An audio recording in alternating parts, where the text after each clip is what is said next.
Well, the season in the games that we played were in a lot of ways kind of the way we expected them to be. A lot of games in our league are close, hard-fought games, and we can say that of our 11 games that we played this year, 8 of those games fit into that category. We were 4-4 in those games, and realistically, I mean, we could have been 7-1 in those football games, and so that's good. But then there's the other 3 games against 3 teams that were solid teams that could have made playoff runs, and we didn't compete as well as we want to in those games. And those are the things that we need to try to solve and figure out, is how do we get more competitive with those teams at the top of the league and hopefully bypass and win some of those games that were close, hard-fought games that maybe we didn't win, but how do we figure out the next step in advancing beyond that? Well, it's always tough when you face injuries, but one of the challenges that you have to try to figure out as you go through any season is, how is it exactly that you overcome and get involved with injuries and situations and stuff like that, but still have a team that gets out there and is able to play and compete at a high level. And so those are things that we have to shore up. And some of our players that stepped in, I thought, did a very nice job, and they've got that experience now that will lead them forward. But then still the next step is we have to find the next guy that's ready to go in for them, as you go through a season.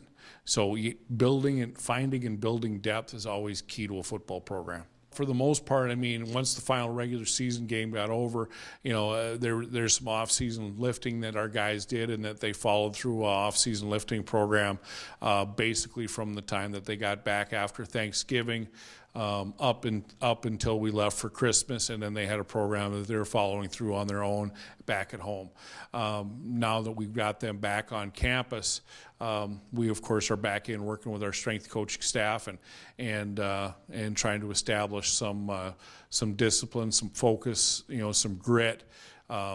Mental toughness is one of the biggest things that we're trying to emphasize for them, is working through some challenges. Well, the first Wednesday in February is always a big date. This year it happens to be the last date that it possibly can be.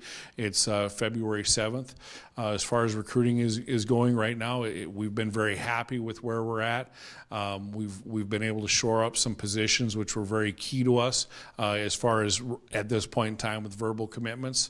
We're very optimistic about how this recruiting class is going to be, how it's going to fill in, and then eventually down the road how it's going to be. And it's still the same as usual. We expect to bring this class in and redshirt the whole crew and have them grow to get better as football players. Yeah, well, it's very exciting news. We're going to break ground.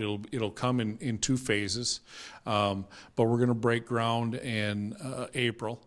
And the plan is for us to go ahead and redo the bleachers and some of the things that are going on around the bleachers. There's a few things that have to happen along that extent, handicap accessibility, those types of things that will all get done. And in addition to that, there will be parking for VIP, which will come in, and then the next phase of that we will continue to move on, and that looks like that'll be press box work and those types of things.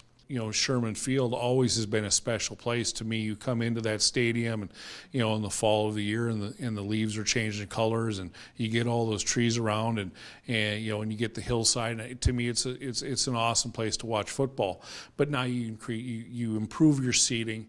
And, I think it's going to create an awesome environment for our fans, our alumni, the friends of our football team, Michigan Tech students, our pep band, and of course our football team benefits from that tremendously.